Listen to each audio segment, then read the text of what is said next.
Thank you very much for being here. I know how tight your agendas are. And as I always say, it's always an honor for me to talk about my country. I feel very proud as an Ecuadorian to be the one representing Ecuador to tell you a little bit more about what it is. Hopefully, I can give you a taste of what our country has and why is it that it's a good option for tourism. So first, let me start saying that we are very proud and glad to be in a partnership with National Geographic for the World Legacy Awards. That's the reason why Costas is joining us today. And I would like to invite you for the event today at 4:45. The reason why we decided to partner is because, in a way, we share the same values that National Geographic.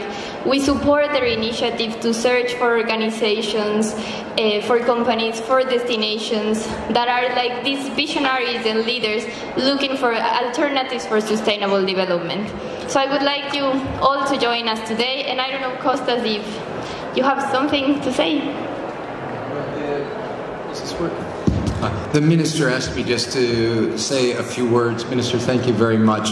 On behalf of our partnership with the country of Ecuador, National Geographic's mission is inspiring people to care about the planet. And together with ITB Berlin, we are partnering with both ITB Berlin and Ecuador on what will be the inaugural, the first World Legacy Awards, which will take place today at 4:45 p.m. in Auditorium London. As the Minister mentioned, all of you are welcome to attend. So what does that mean? What are the World Legacy Awards? Why are we partnering with Ecuador and feel honored to have them with us? I think those of you who've been here perhaps and attended some of the sessions, I would put it this way. Last year, there were 1.4 billion travelers, international travelers around the world. The UN World Tourism Organization stated that approximately 1 out of 7 people on the planet are employed in the tourism industry. 1 out of 12 people on the planet, 1 out of 7 travel internationally, and 1 out of 12 are employed in the global travel and tourism industry. What this means is that tourism can be a powerful opportunity for protecting the places that we like to visit, the biodiversity, sustaining the well-being of local communities, the cultural heritage. But when tourism is not planned or managed well, it can have the opposite effect, and it can damage those same places.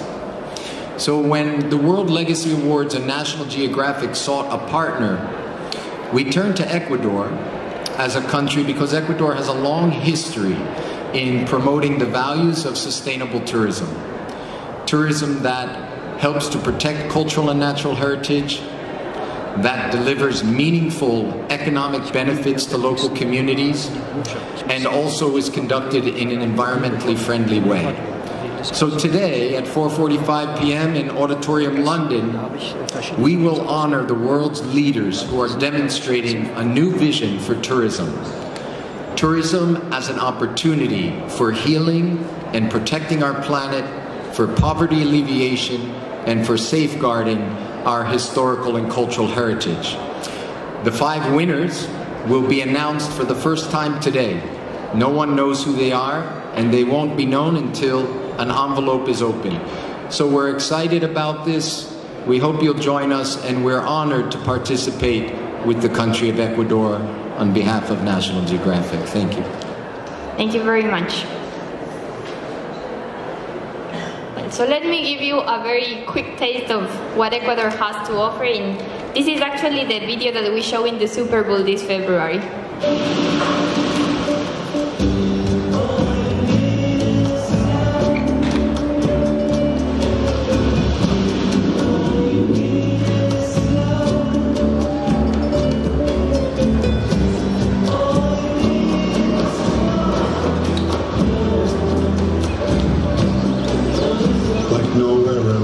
All in one place, so close. All you need is Ecuador.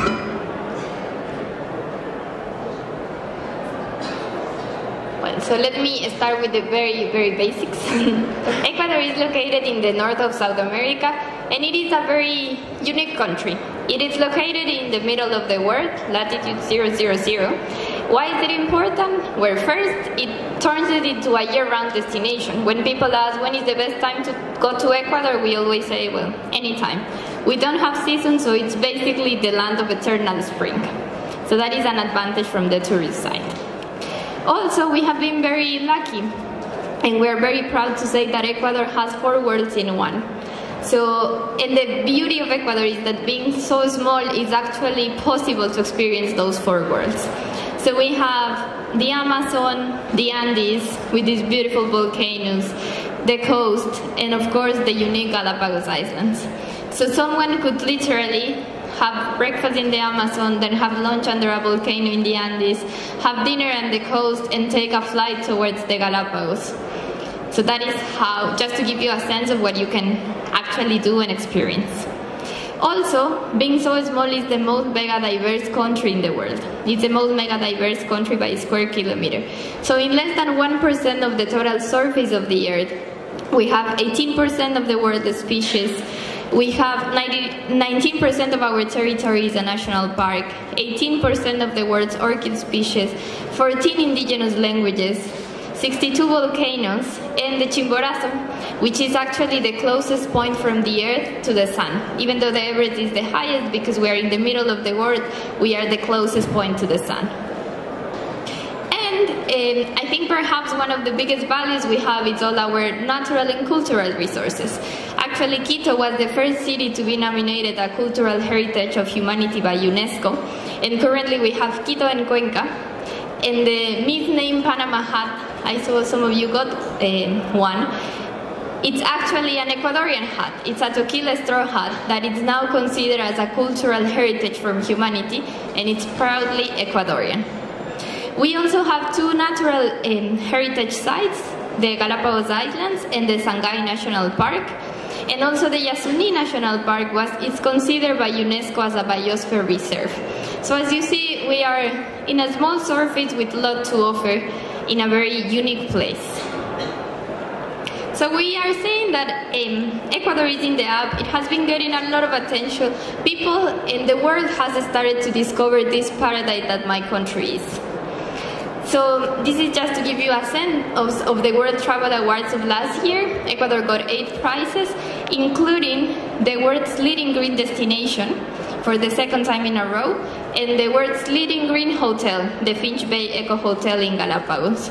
Quito is also the 2nd time the South America's leading destination, and well, there are the other prizes that we won, those are the most relevant.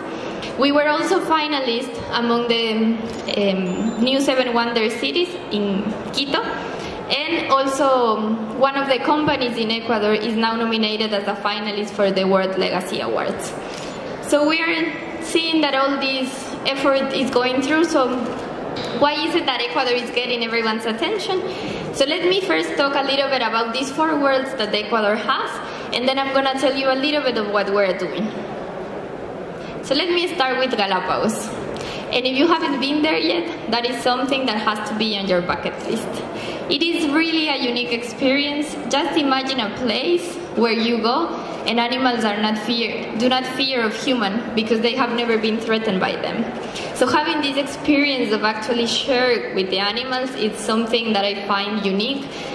Plus the beautiful landscapes and the beautiful beaches and the diversity of animals. Don't forget that it's in Galapagos where Darwin got inspired for his theory of evolution. And we call it also that it's like a living laboratory. In the case of Galapagos, 97% of the surface is a national park.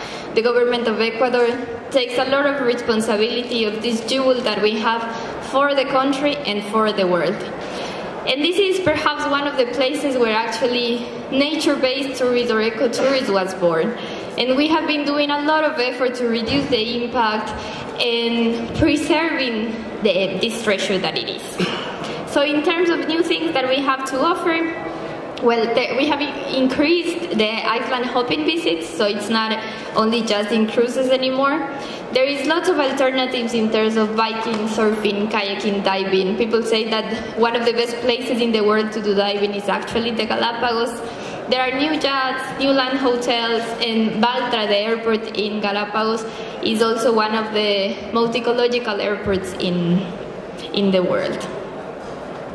Well, the Pacific coast, we also have beautiful beaches, different activities, and one of the highlights of the coast is that it's very easy to go all the way down the coast in a car, for example.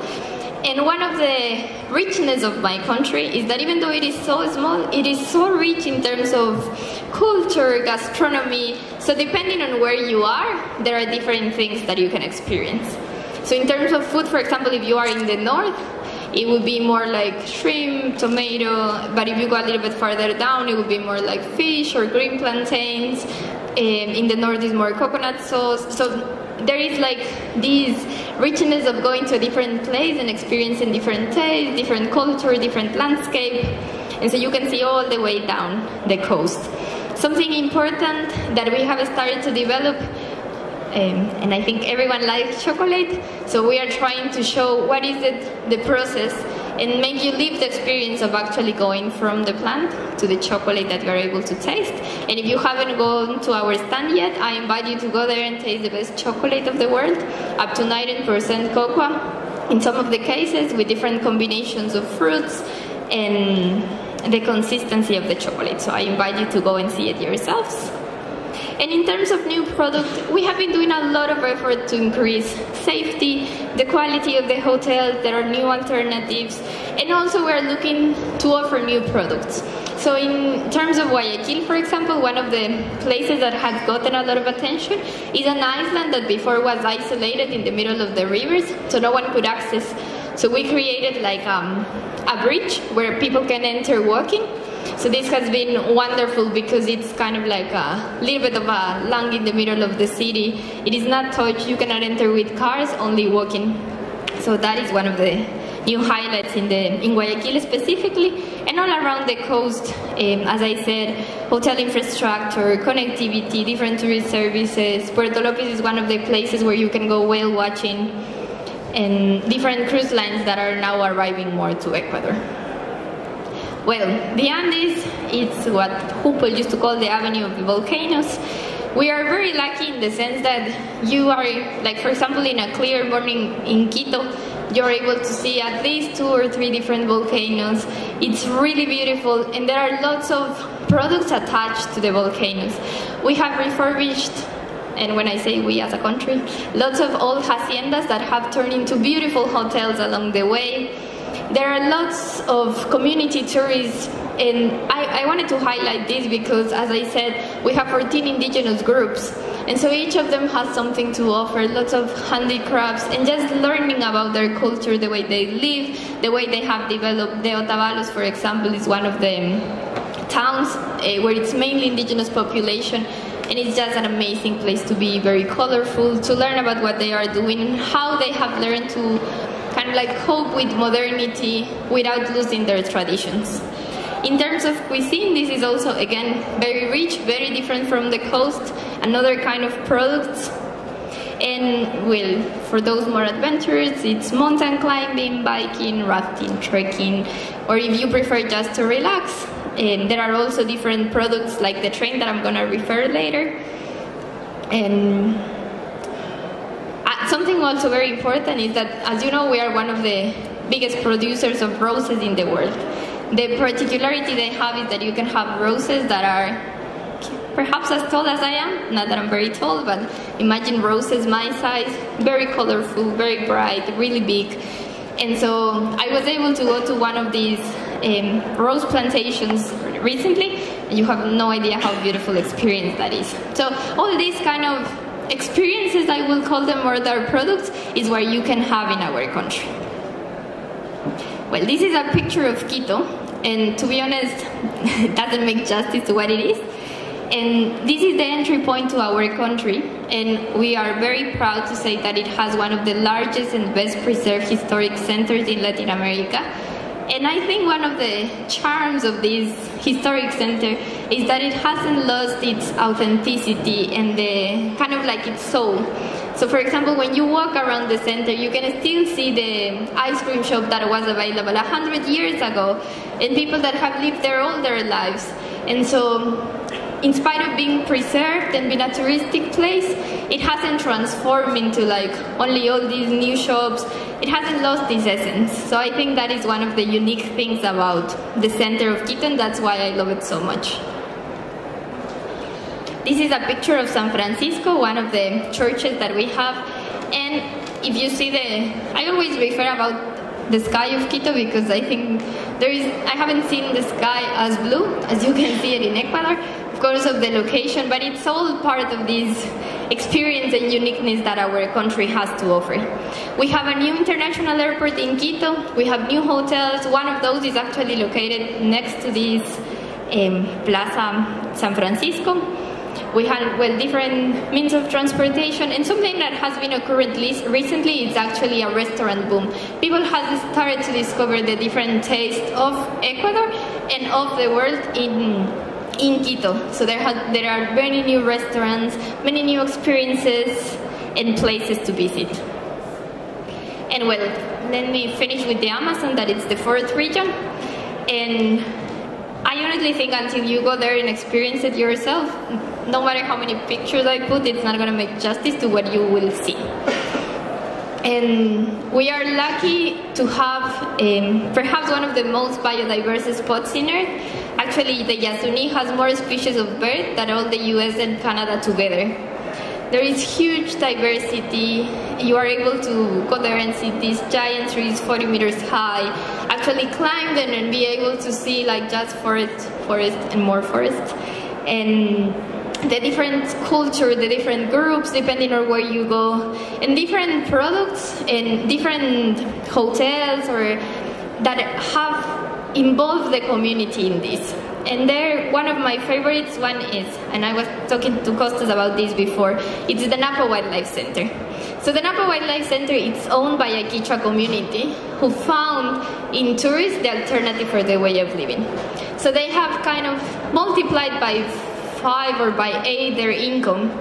And if you are able to go there and actually talk with Giovanni, that is the owner of the hotel and the leader of the community, and tell you all this huge process that they had to go to first convince its people to stop hunting so that they could preserve the animals there, and there convince them that tourism was a good alternative and that it would work, and that the community could also be owner of a very high-end hotel in the middle of the Amazon, and that they didn't need to depend on someone else to do it, and that the income could remain for them. And so they have actually done it. They have been very successful. It has been very hard. But for me, one of the most enriching experiences in life was actually to go there and see it by myself. See how the community is there, the kids going to school, the mothers, but then you still have the grandma that reads your dreams at 4 a.m. And like all this combination of modernity, having everything you need in the middle of the jungle, but still seeing like these people with their own traditions, with their values, and for them the jungle offers them everything they need. So it is kind of these things that you have to live it yourself, and I think that is the beauty that Ecuador has. It has many of these unique experiences to offer all along the country, and I think that is what makes us different, and that's why I think it is a good option to go there and see it and experience it, depending on your interest and on your specific regions, what is it that you want to see. And then in terms of new products, I was talking about the train. This used to be the most difficult train in the world, and now it's the most beautiful train in the world. We rescued it. It was built in 1908, and now it is a cruise. So the beauty of it is that first you go from the Andes to the coast in a 4-day journey. We also have 1-day trips. And as I told you, it is refurbished from what it used to exist in 1908. And as you see, that mountain that you see, so that is that's why it was called the most difficult train. So you have to do a zigzag to go down because the train couldn't turn. And the engine that you see there is the original one that we rebuilt. And this is how the train looks inside. So it's a beautiful product because it's like keeping all the comfort. If you see, it has very big windows, so it allows you to enjoy the landscape, but in a more comfort way. And the advantage is that you don't sleep in the train, so you do a stop along the way. So for example, you are able to visit the rose plantations, the cocoa plantations, to see how the chocolate is made, and then visit the different communities. For example, you stop in one of the indigenous markets that is as it was before. It hasn't been touched or changed. So you're able to experience all these different things along the way and see how the landscape and the food changes from the Andes to the coast or vice versa. Well, it seems that the cocoa plant, the oldest traces are actually from Ecuador. We're talking 5,000 years ago in the Amazon. So what we're trying to do as a country, the country of chocolate, is to actually rescue that and show you how is it this process that you go from a plant to these beautiful chocolates. And we have created new products so that you can see that. And why is it that it's all this happening? Why is it that you're hearing more about Ecuador? Because the government has put a lot of effort into it. Among other things, because we do think that this is an important source for socioeconomic development. The value chain of tourism, most of you are in tourism, it's really big, and we do think this is an alternative. We are trying to transition towards a non-oil economy, and tourism is a good option for us. So as you can see, we are investing 6 times more of what the country used to invest in 2006, and just specifically in tourism. But we're also working in other things to improve the experience of our tourists. Actually now tourism is the 3rd source of non-oil income in our country. We aim to be the 1st one, and in terms of income, it has increased 13% the last year and around 20% the past years. And in terms of arrivals, we were growing 14%, almost twice or 3 times faster than what the world was growing, and almost twice as fast as South America. And in terms of Germans arriving to Ecuador, the increase was around 18%. And something important for us is that, I think Costa summarized it very well, and it's that we don't want to be a destination where income comes from volume, just the number of arrivals. We do think that it's very important, the quality of the tourists that arrive to Ecuador, because we want people that are conscious of all the treasures that we have and that are willing to work with us to preserve it. So we're working a lot on quality, and actually we declared 2015 as the year of quality for Ecuador. We want quality to be the watermark of what we do. We want that people, when they think of Ecuador, they think of quality, they think of beautiful resources, they think of a beautiful experience, and that once they get there, they want to come back and they want to share with more people how beautiful this country is. And so in that we are working not only on promotion, like that's the reason why we're here today, but also on improving the quality of the supply and what we have to offer. So we have been working in safety, in quality, in increasing or improving the destinations and the products. Of course, improving connectivity, not only for people to get to Ecuador, but once in Ecuador around the country, and promotion. So I'm just going to go very quickly to tell you what we are doing. In terms of safety, Ecuador is now the 4th safest country in Latin America. As you see, it's the country that has improved the most. And we have invested around 430 million just in safety, because this is one of our priorities. We want tourists to have a good experience. Before, we didn't even have a 911 system of emergency, so now we do. And one important project that we're doing is that we are working with the different hotels to have like these buttons to have a better reaction in case something happens.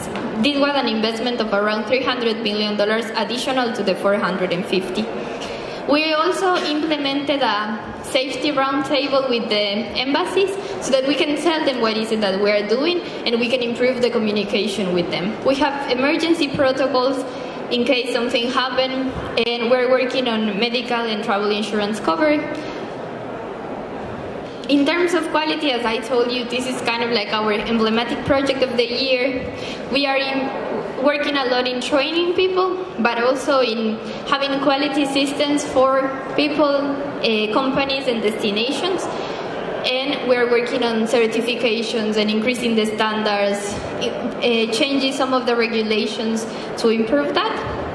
And in terms of destinations and products, it's basically discovering these new things that we can offer and working here with the private sector that is actually the ones that are going to supply the service to find different alternatives. In terms of connectivity, in spite of being such a small country, the internal connectivity is really good. We have like around 15 airports, 3 of them are completely new, one of those in the Galapagos. The investment in airports from the government is around 351 million. Among the new airports is also the one in the capital, Quito. And we're working constantly to get new routes from the different countries. We have already new routes from Mexico into the US, but we're working really hard to get more direct flights from Europe and Canada. Ecuador is also located in a very special place. We are literally in the middle of the world, as you can see. So I think we're working to take advantage of this geostrategic location that we have.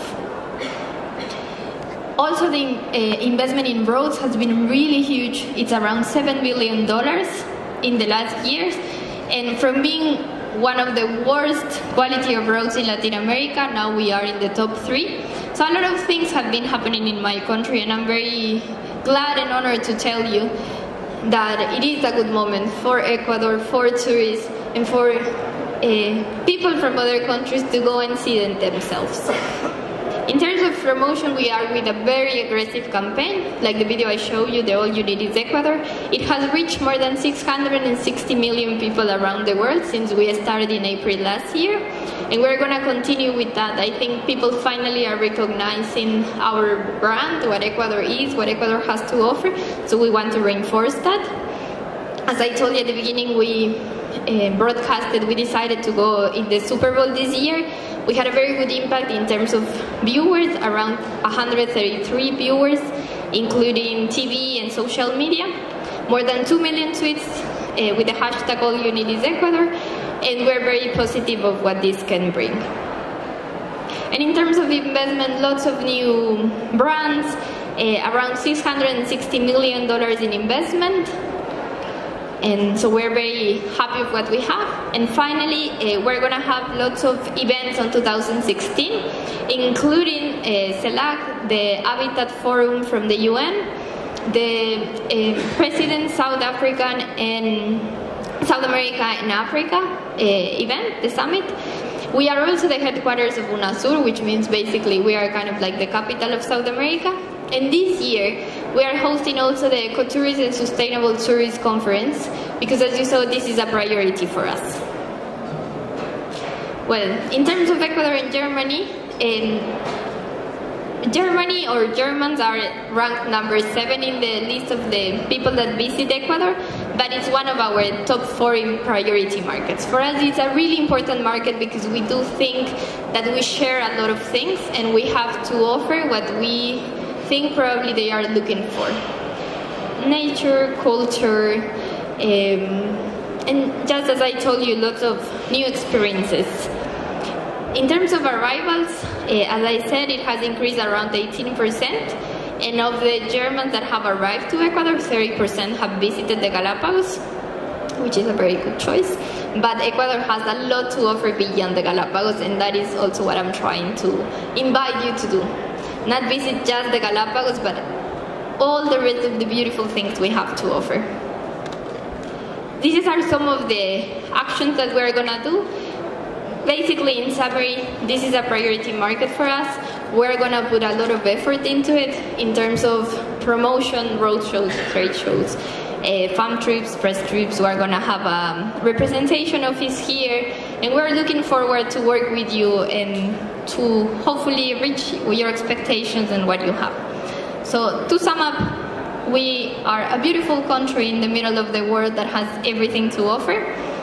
This year is the year of quality for us. This is one of our priorities of what we want to do. We have lots of exciting new products, and I would say more than products, new experiences to offer to you. We have this renewed promotion campaign. It's a very fresh image, I would say. We're working also a lot in different investment, public and private, to increase the quality of the supply. Germany is one of our top 4 priority markets, and we're going to put a lot of effort, resources, economic and human resources here. And please don't forget to the World Legacy Awards that we are hosting in partnership with National Geographic this afternoon. And I hope